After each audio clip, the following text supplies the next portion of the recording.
হাজার বছরেরও বেশি সময় ধরে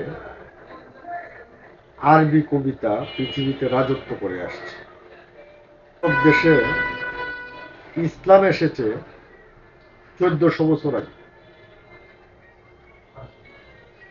আরো 100 বছর পিছনে গেলেও প্রাক ইসলামী যুগে আরবি কবিতায় শক্তিশালী কাব্য ভাষা প্রতিষ্ঠিত ছিল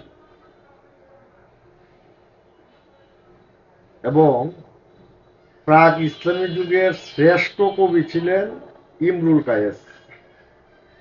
ইমরুল কায়েস থেকে দারবিশ সম্পর্কে জানেন না এরকম কাব্য বুদ্ধা খুব কম লুকিয়ে আছে। তো সেই সময়টার মধ্যে এটা কিভাবে চর্চা করা হতো সেই বিষয়ে আমরা একটু ধারণা নিতে চেষ্টা করি। আরবে এক সময় উকাজের মেলা হতো, সেটা ইসলাম পূর্ব যুগে। এই উকাজের মেলায় বিভিন্ন অঞ্চল থেকে কবিরা আসতেন। কবিরা এসে তারা প্রতিযোগিতায় লিপ্ত হতেন। যেমন আমাদের অঞ্চলে যেমন কবি গান যেমন আছে, এরকম ভাবে প্রতিযোগিতায় লিপ্ত হতেন এবং সেখানে এটা বিচার করা হতো যে কার কবিতা ভালো হয়েছে।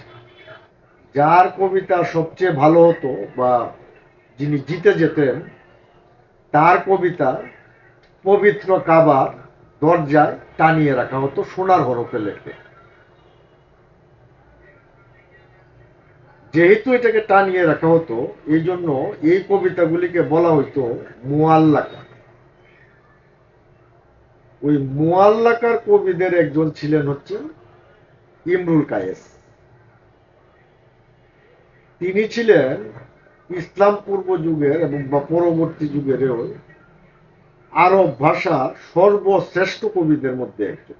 ইমরুল কায়েস ছাড়াও আরো যে বিখ্যাত কবিরা ছিলেন, তারা ছিলেন হইল তুলফা বিন আল আব, খের বিন আবি সুলামা, লাবিদ বিন রাবিয়া, আমর বিন কুলসুম, আন্তারা বিন সাদ্দাত।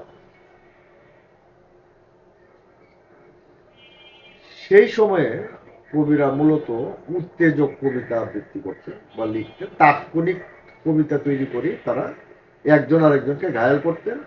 যুদ্ধের ময়দানে বিভিন্ন ধরনের উত্তেজক কবিতা তখন কাজে দিত। সেই সময়কার অধিকাংশ কবিতাগুলি ছিল গীতি কবিতা। সেখানে প্রেম, বিরহ, তারপরে যুদ্ধের উত্তেজনা, সুখ, এই সমস্ত বিষয় তাদের কবিতার মধ্যে প্রাধান্য পেত। এই যে আরব কবিতা, এইটা আরব ভাষাভাষীদের যে কবিতা বা আরবি কবিতা, এটা পরবর্তীতে এতটাই প্রভাব বিস্তার করেছিল যে আরব উপদ্বীপ ছাড়িয়ে সেটা সারা বিশ্বে ছড়িয়ে পড়ে। 1500 বছরের মধ্যে এই আরবি কবিতা সারা পৃথিবীতে তার অবস্থান দখল করে নেয়। এখন যে সময়টা এসেছে এই আধুনিক যুগে, আরবরা যেখানেই বসবাস করে সেখানেই তারা কবিতা লেখে তাদের নিজ ভাষা। এবং এই যে গত 2 দশকে বা বিভিন্ন দশকে আরব কবিতার ব্যাপক একটা আধুনিক ফর্ম তৈরি হয়েছে।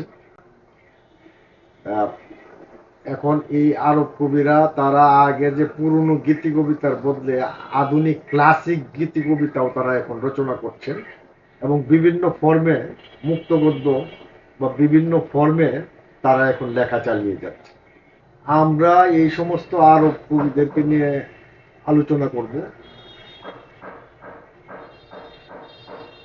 প্রাচীন যুগের 5 জন আরব কবি বিখ্যাত এবং আধুনিক যুগের বিখ্যাত 5 জন আরব কবি নিয়ে আমরা পরবর্তী পর্বগুলিতে বা স্পিচগুলিতে আমরা কথা বলবো। যদি আরব ভূখণ্ডের কবিতা নিয়ে বা কাব্য ভাষা সম্পর্কে জানতে চান, তাহলে আমাদের চ্যানেলের সাথে থাকুন এবং চ্যানেলটি সাবস্ক্রাইব করুন।